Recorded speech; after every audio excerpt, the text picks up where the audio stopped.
할렐루야. 인생의 가장 큰 계약 중에 하나가 결혼입니다. 이 결혼인데, 결혼을 사랑으로만 생각하는 사람은 로맨틱한 사람일 수는 있어도 나중에 사랑이 식을 때는 감당이 안 됩니다. 그렇다고 사랑을 사랑 없이 계약으로만 한다면 그 또한 비참한 결혼 생활이 되고 말 것입니다. 일반적으로 우리는 혼인 서약을 할 때 기쁠 때나 슬플 때나 건강하거나 병들거나 부유하거나 가난하거나 어떤 경우에든지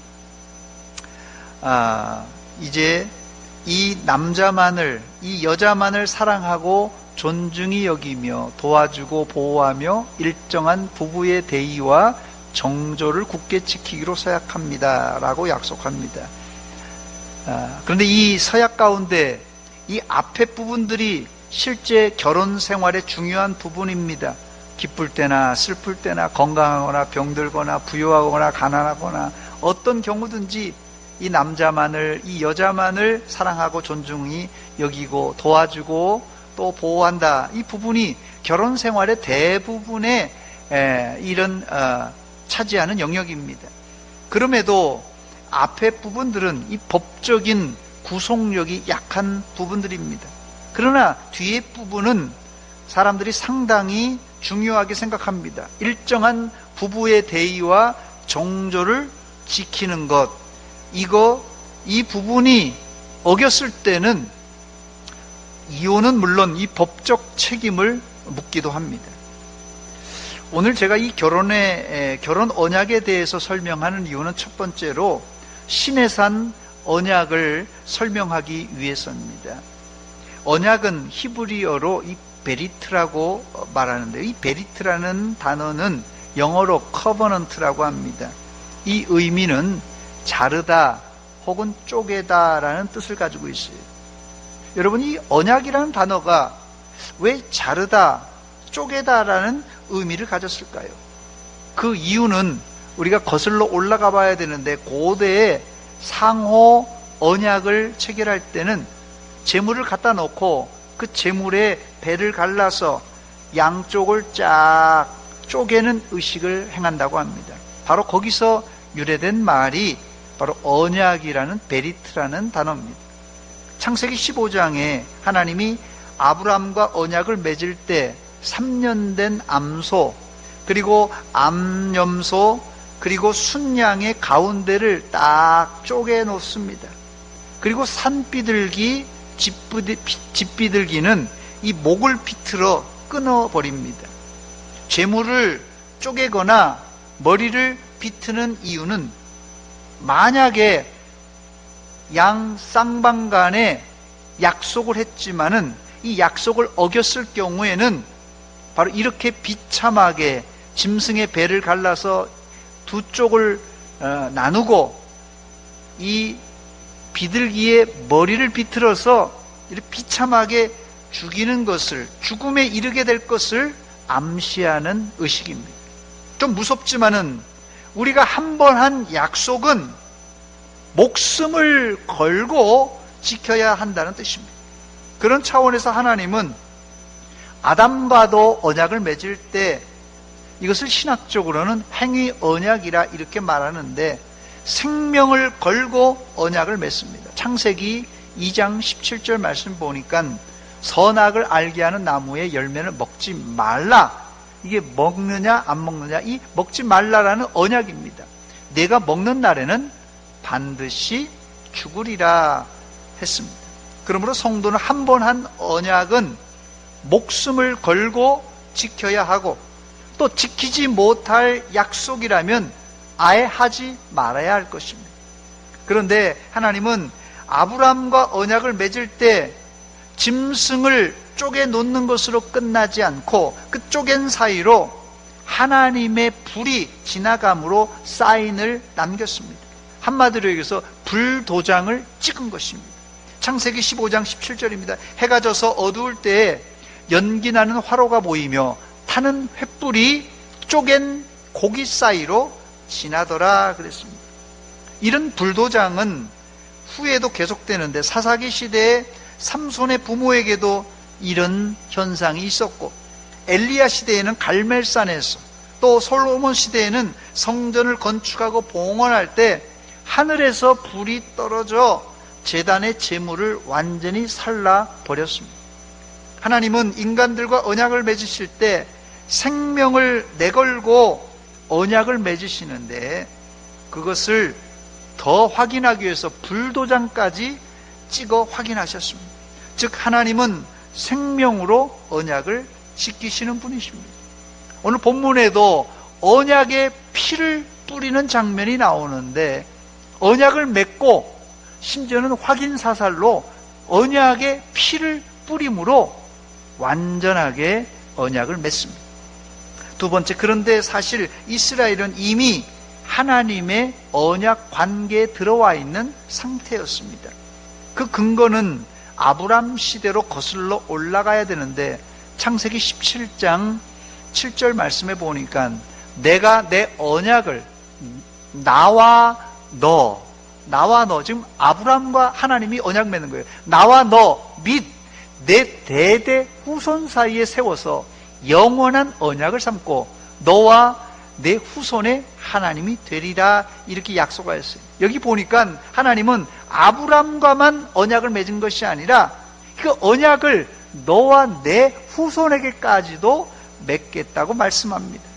그런데 하나님이 아브람과 맺은 언약이 벌써 500년, 600년, 700년 전에 있었던 일입니다. 그러니 700년 전에 증인도 없고 계약서도 없고, 이거 어떻게 약속을 맺었다는 것을 증명할 수 있겠습니까? 하나님은 아주 절묘하게 그 언약서를 기록해 놓았는데, 아브람과 맺은 언약을 하나님은 아브람과 그 자녀들의 몸속에 사인으로 남겨두셨습니다. 그게 무엇입니까? 바로 할례입니다. 창세기 17장 10절 11절 말씀 보니까 너희 중 남자는 다 할례를 받으라. 이것이 나와 너희와 너희 후손 사이에 지킬 내 언약이니라. 너희는 포피를 베어라. 이것이 나와 너희 사이의 언약의 표중이다, 사인이다, 그 말하고 있습니다. 할례란 남자아이가 태어나면 8일째 되는 날 아이의 성기에 이 포피를 잘라내는 의식입니다. 요즘 말로는 이 포경수술이라고 생각하면 쉬울 것입니다. 그래서 이 아브라함과 이삭과 야곱과 이 야곱의 12아들들도 다 할례를 받았습니다. 즉 이 말은 이스라엘 백성들은 심지어 애굽에 살고 있었지만 이미 약속의 백성이었다는 뜻입니다. 그런데 여러분, 뭐가 문제입니까? 문제가 있어요. 부부라고 다 부부가 아니듯이 언약 관계 안에 들어와 할례를 받았다고 다 언약의 백성이 아닙니다. 예를 들자면 결혼식을 마치고 혼인신고를 했어요. 그 부부로 살고 있어요. 틀림없이 부부입니다. 그런데 부부 사이에 시간이 지나면서 뭐가 오죠? 잘 모르시나 본데요. 권태기라는 게 옵니다. 혹은 요즘 권태기가 지나면 각방 부부들이 늘어나고 있다고 합니다. 방은 많은데 둘이 살고 있으니까 이제 각방 부부예요. 또 이혼까지는 아니더라도 무슨 TV에 보니까 조론이라고 그러더라고요. 이 조론이 뭔지 몰라도 하여튼 조론을 선언하고 사는 분들이 있는데, 권태기든 각방 부부든 심지어 조론이든 이들은 분명히 부부의 언약 관계 안에 있는 사람들입니다. 즉 법적인 부부라는 것이에요. 그런데 뭐가 문제입니까? 아내가 남편에게, 남편이 아내에게 정도 없고, 사랑은 없어진 지 오래고, 의무도 없어지고, 책임도 없어진 아주 싸늘한 관계가 된 것이 문제입니다. 이런 부부가 우리 교회 안엔 없겠지만, 이런 부부가 있다면 빨리 회개하시고 처음 사랑을 회복하시기 바랍니다. 아무도 아멘을 안 하시네요. 예, 우리 부부 관계는 그냥 온전한 관계이기 때문에 목사님 걱정 허들 마세요. 그겁니까? 그러면 아멘입니다. 저도. 이스라엘은 아브람 때부터 언약을 맺은 언약 백성이지만 야곱 이후 언약과는 무관하게 살았어요. 그 증거로 첫째는 하나님이 약속한 땅이 아닌 어디 살아요? 지금 애굽 땅에 살고 있고, 이 약속할 때 땅이 굉장히 중요했습니다. 그런데 이 약속의 땅에 안 있고 멀리 떨어져서 애굽에 살고 있어요. 그 다음은 애굽에 오래 살다 보니까 하나님의 약속보다는 애굽의 법을 따라 살고 있어요. 하나님의 약속보다는 애굽의 법에 더 가까이 살고 있어요.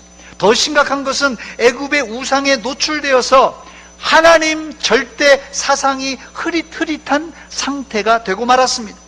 즉 아브람 때부터 이스라엘은 언약 관계에 있음에도 불구하고 400년 이상 약속의 땅에서 떠나서 살다 보니까 하나님의 약속과는 희미해진 관계로, 아니 까마득하게 잊고 산 관계가 되고 말았습니다. 이런 상태로 애굽에 두었다가는 언약이고 뭐고 이스라엘이 애굽화되어서 돌이킬 수 없는 상태가 될 것을 알고는 하나님은 모세를 통하여 이스라엘을 출애굽시켰던 것입니다. 그리고 이스라엘은 우여곡절 끝에 모세가 하나님을 만났던 오늘 본문의 시내산, 다른 말로는 호렙산에 도착했습니다. 세 번째, 이스라엘은 시내산에서 과거 아브람과 하나님이 맺었던 언약을 다시 체결합니다. 언약의 갱신이라 이렇게 말합니다. 이스라엘은 시내산에서 하나님과 언약을 갱신하면서 하나님의 임재를 체험합니다. 오늘 본문에 이스라엘이 생생하게 하나님을 만난 장면이에요. 모세가 이스라엘을 시내산으로 인도할 때 누구보다도 자신 있게 이스라엘을 인도했을 것입니다. 그 이유는 시내산 호렙산은 과거 자신이 하나님을 생생하게 만났던 장소입니다. 불이 붙는데요. 가시나무에 불이 붙는데, 떨기나무에 불이 붙는데 이게 나무가 타지 않고 불만 활활 타오르는 것입니다. 하나님의 그 불같이 임하는 그 장면을 생생하게 본 것이 바로 이 시내산 호렙산입니다. 저도 이 말씀을 묵상하면서 내가 처음 인격적으로 하나님을 만났던 그 장소를 생각해 봤어요. 중학교 2학년 때 여름 수련회 때 만났던 그곳에 한번 가보고 싶은 마음이 들더라고요. 아마도 여러분들을 이끌고 내가 처음 하나님을 인격적으로 만났던 그 수련회 장소에 간다면 할 말이 많았을 것이에요. 여기는 제가 기도했던, 은혜 받았던 장소고, 여기는 예배를 드렸던 장소고 등등 할 말이 많았을 것입니다. 모세도 시내산 호렙산은 할 말이 많은 장소였어요.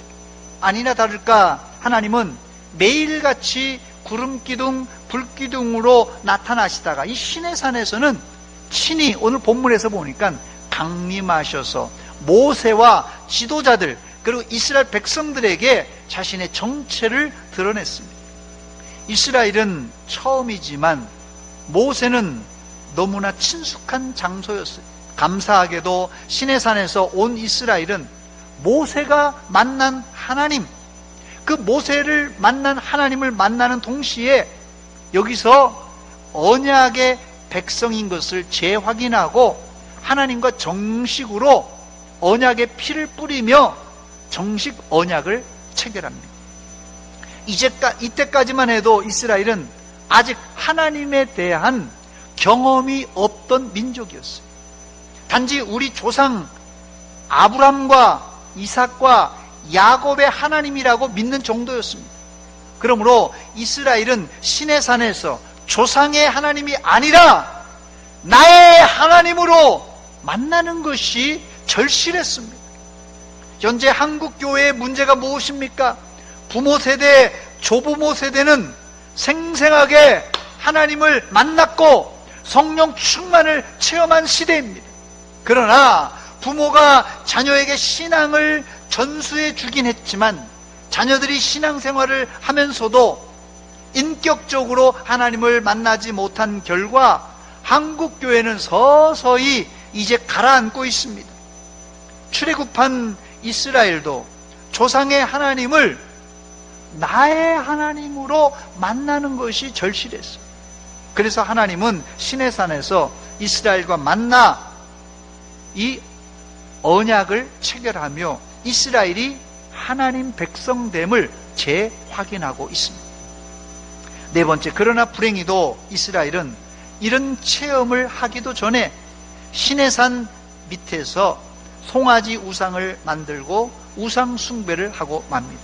출애굽기 32장에 보면 백성들은 모세가 시내산에 올라가 십계명을 받아 내려오는 40일을 기다리지 못하고 아론에게 자신들을 인도할 신을 만들라고 요구합니다.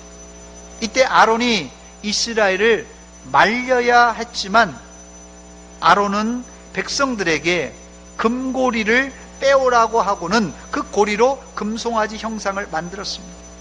출애굽기 32장 4절 말씀입니다. 아론이 그들의 손에서 금고리를 받아 부어서 조각칼로 새겨 송아지 형상을 만드니 그들이 말하되 이스라엘아, 이는 너희를 애굽 땅에서 인도하여 낸 너희의 신이로다 그랬습니다. 금송아지를 어떻게 만들었다고요? 백성들에게 금고리를 받아서 그것을 녹여 부어서 조각칼로 섬세하게 새겨서 송아지 우상을 만든 것입니다. 그런데 아론은 모세가 어떻게 금송아지를 만들었느냐 추궁을 하자 금고리를 불에 넣었더니 금송아지가 튀어나왔다고 이렇게 둘러댑니다. 여러분, 우상은 우연히 튀어나오는 존재가 아니라 인간의 고도의 창작물입니다. 여러분, 완성된 금송아지 앞에 이스라엘은 먹고 마시고 일어나서 뛰놀며 우상 숭배하기 시작했습니다. 출애굽기 32장 6절입니다. 이튿날에 그들이 일찍이 일어나 번제를 드리며 이 송아지 우상을 가운데 세우고 이렇게 번제를 드리며 화목제를 드리고 백성이 앉아서 먹고 마시며 일어나서 뛰놀더라 했습니다. 하나님은 모세를 시내산에 초청하여 이스라엘과 계약을 갱신하려고 했습니다. 하나님은 이스라엘과 계약을 맺으면서 돌판에다가 계약 내용을 썼는데 그것을 하나님은 율법과 계명이라 이렇게 했는데 바로 그게 십계명입니다, 여러분. 즉 하나님은 이스라엘의 대표인 모세와 이 언약을 체결하면서 이 돌판 위에다가 계약 내용을 자세히 기록하고 계약을 체결하려고 했습니다. 그런데 뭐가 문제입니까? 하나님과 모세가 계약을 맺는 데는 전혀 문제가 없었는데 문제는 백성들이 모세가 시내산에서 40일 동안 금식 기도를 하는 것을 못 참고는 그만 금송아지 우상을 만들고 말았던 것입니다. 이때 하나님은 대노하시면서 모세에게 이스라엘 백성을 진멸하고 너를 통하여서 새로운 민족을 만들겠다고 하셨어요. 한마디로 약속의 백성을 밀어버리고는 너를 통하여서 새로운 민족을 일으키시겠다는 그런 말씀입니다. 모세 입장에서는 자기 민족으로 새로운 민족을 만든다고 하니까 모세 입장에서는 좋겠지만 그러나 이건 아니었어요. 그래서 모세는 이스라엘을 위해서 하나님께 생명을 내건 중보 기도를 합니다. 출애굽기 32장 11절로 12절입니다. 모세가 그의 하나님 여호와께 구하여 이르되 여호와여, 어찌하여 그 큰 권능과 강한 손으로 애굽 땅에서 인도하여 내신 주의 백성에게 진노하시나이까? 어찌하여 애굽 사람들이 이르기를 여호와가 자기의 백성을 산에서 죽이고 지면에서 진멸하려는 악한 의도로 인도하여 내었다고 말하게 하시겠습니까? 하면서 주의 뜻을 돌이켜달라고 간절히 간곡하게 말합니다. 그러면서 그가 이제 내세웠던 것이 있는데요, 바로 아브람과 이삭과 야곱을 기억해 달라는 말입니다. 즉 아브람과 이삭과 야곱에게 맹세를 하고 계약을 맺었던 그 아브라함의 약속, 이삭과 이스라엘에게 약속했던 그 언약을 기억해달라고 간청합니다. 이때 하나님께서는 출애굽기 32장 14절에 꼼짝없이 모세의 기도에 응답해 줍니다. 여호와께서 뜻을 돌이키사, 여호와께서 뜻을 돌이키사. 아브라함과 이삭과 야곱에게 맹세한 그 언약에 의거해서 모세가 간청할 때 하나님은 그 뜻을 돌이켜서 화를 내리지 않았다고 말씀합니다. 우리가 보험을 들 때 말입니다, 보험 설계사만 믿고 이 뒤에 부분에 써 있는 이 깨알 같은 보험 약관을 읽어보지 않고 계약하는 경우가 종종 있습니다. 이렇게 해도 뭐 당장은 문제가 없지만 나중에 문제가 발생했을 때는 이 토씨 하나의 차이에 따라서 희비가 나누어집니다. 모세는 과거 아브라함과 이삭과 야곱이 하나님과 맺었던 계약 조건을 정확하게 꿰뚫어 보고 있었습니다. 그래서 하나님께 기도할 때 과거 조상들과 맺었던 보험 약관을 그 계약했던 그 약관을 제시합니다.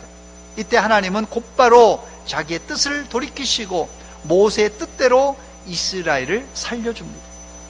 이 부분을 여러분들이 오해할까봐 제가 좀 부연 설명하자면, 하나님이 우상 숭배하는 이스라엘을 쓸어버리겠다고 했다가 모세가 간청하니까 자기의 뜻을 취소하고 하나님이 이랬다 저랬다 그렇게 하시는 분인가 오해하실 수 있는데, 하나님은 한 번 정한 뜻은 이랬다 저랬다 하는 분이 아닙니다. 다만 하나님께서 약복강가에서 야곱과 씨름하여 누가 이겼습니까? 야곱이 이겼잖아요. 여러분, 하나님과 야곱이 싸워서 이겨서 사람이 이겼다는 게 말이 됩니까? 그러나 하나님이 져주신 거예요. 진 게 아니라 져주신 것입니다. 이번에도 마찬가지로 하나님이 모세의 중보 기도에 져주신 것입니다.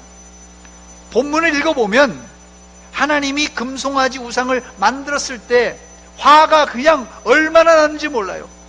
그 정도로 이스라엘을 쓸어버리겠다는 것은 화가 얼마나 난 것입니까? 이게 엄청 화가 났다는 뜻이에요. 우리가 그 마음을 좀 이해를 하면 하나님께서 쓸어버리겠다고 하셨다가 모세가 중보 기도할 때 그 마음을 돌이켰다는 뜻을 좀 이해할 수 있을 것입니다. 오늘 우리의 기도를 한번 점검해 보기를 원합니다. 우리가 이것 주세요, 저것 주세요, 다고 하는 기도를 우리가 계속하고 있는데, 모세는 이것 주세요 저것 주세요가 아니었어요. 하나님의 약속에 근거하여 기도했을 때 하나님의 마음을 움직이는, 하나님의 보좌를 움직이는 능력의 기도를 할 수 있었던 것입니다. 하나님도 자신이 약속한 것을 반드시 이제 지키시는 분이십니다. 다섯 번째, 끝으로 출애굽한 이스라엘이 왜 금송아지 우상을 만들었을까요? 이것을 한번 생각해 보고 말씀을 맺도록 하겠습니다.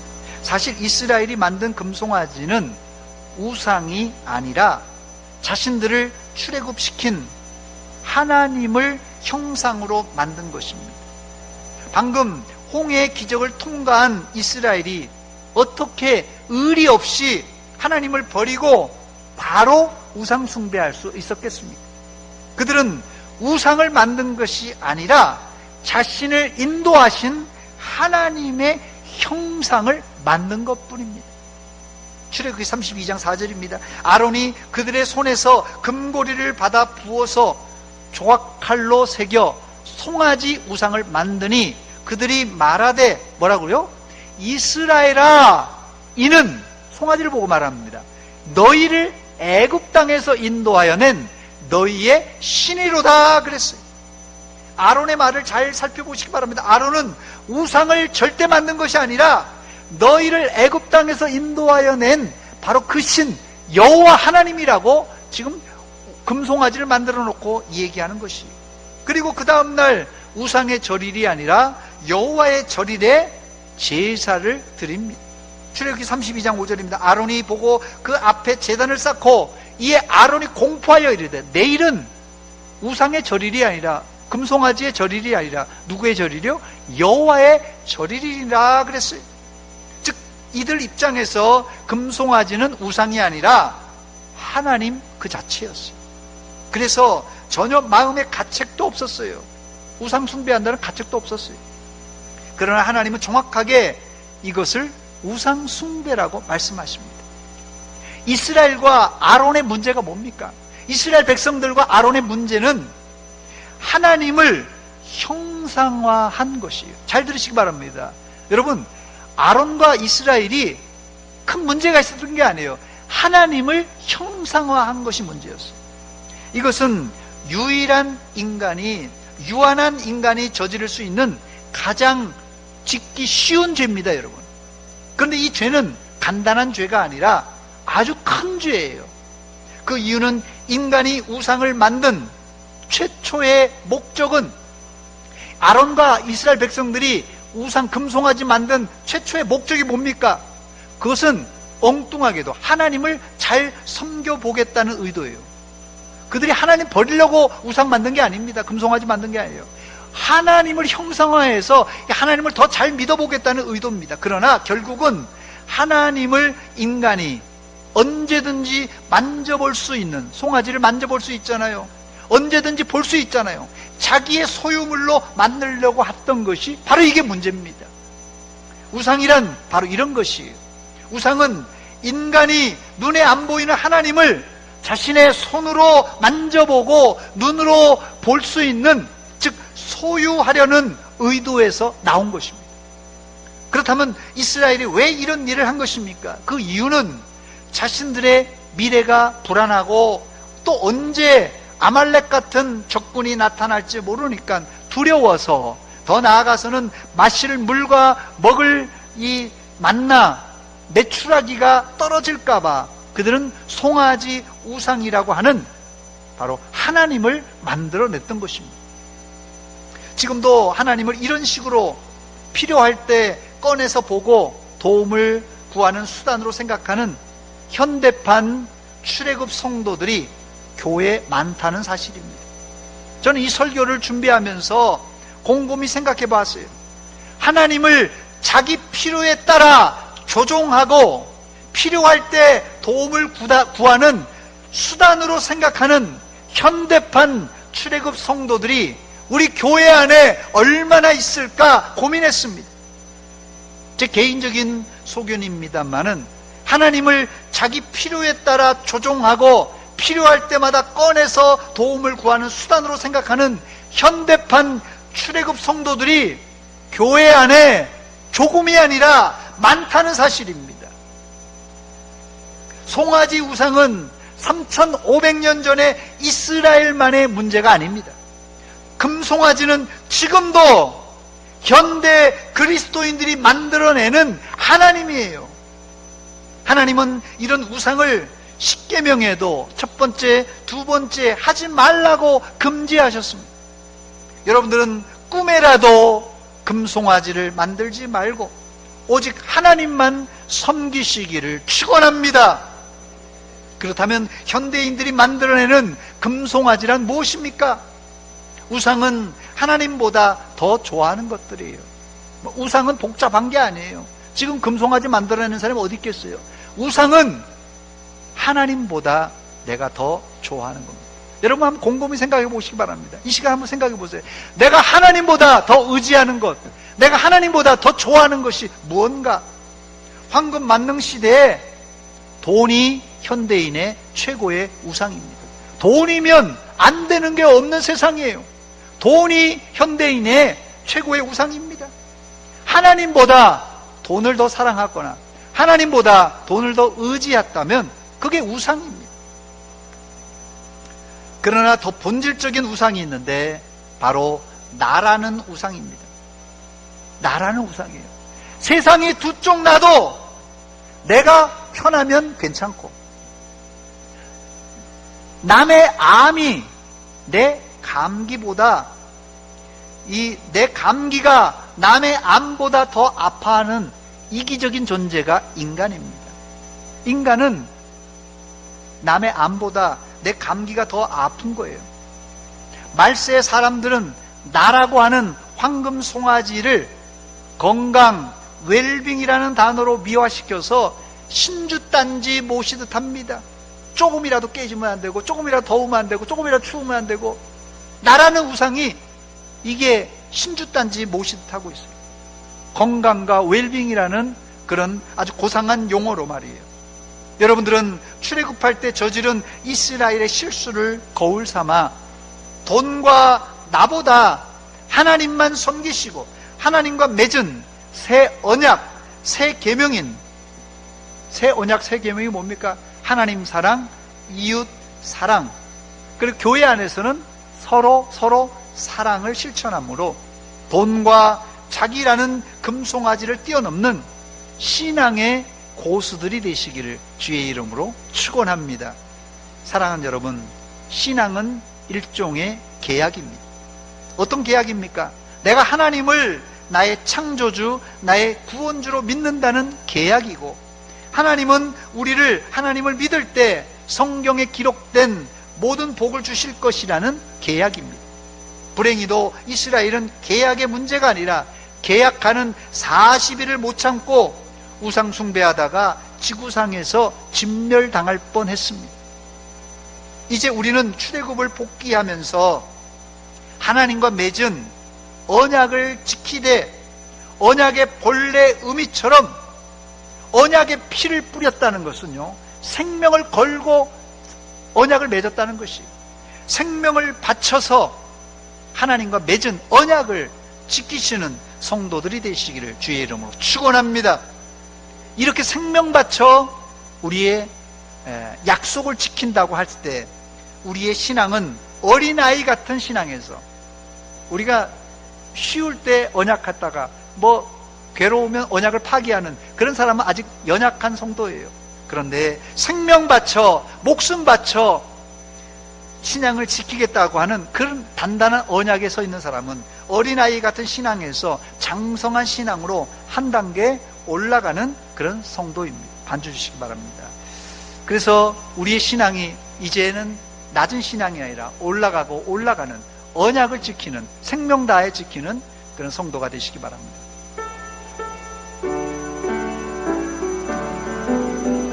주를 항모하는 자 올라가 올라가 독수리같이 은혜 하늘 뛰놀며 주의 영광 보리라. 올라가 올라가 어디요? 독수리같이 주 항모하는 자, 주 항모하는 자 올라가, 주 항모하는 자 올라가 늘 강건하리라. 이 시간 함께 기도하겠습니다. 하나님, 우리가 이제까지도 연약한 신앙이었습니다. 내가 필요하면 언약을 지키고 필요 없으면 언약을 파기하는 그런 어린아이와 같은 신앙이었습니다. 이제는 언약 가운데 굳건히 서서 올라가고 올라가는 신앙 되게 하여 주옵소서. 한 목소리로 같이 기도합니다. 하나님, 우리 아버지 은혜와 사랑 감사드립니다. 이 아침에 저희들 하나님 말씀 듣게 하시고 말씀 가운데 깨달음을 주신 것 감사합니다. 우리가 하나님을 믿는다, 하나님 섬긴다 하지만은, 우리가 필요할 때는 하나님 하지만 필요 없을 때는 냉정하게 돌아서는 하나님 연약한 성도들입니다. 이 시간 언약의 피로, 언약의 불로 인치신 주님의 약속을 다시 한번 새기면서 우리가 죽을 때까지, 아니 천국 갈 때까지 이 약속을 하나님이여 변치 않는 믿음의 성도들, 약속의 성도들 다 되게 하여 주시옵소서. 우리 연약합니다. 하나님 도와주시옵소서.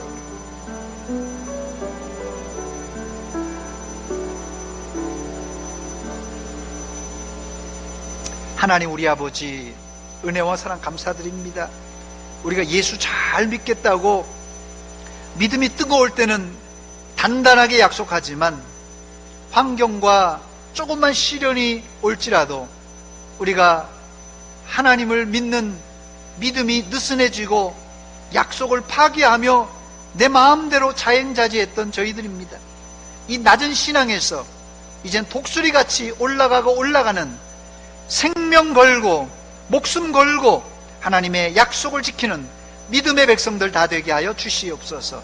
예수님의 이름으로 기도하옵나이다. 아멘.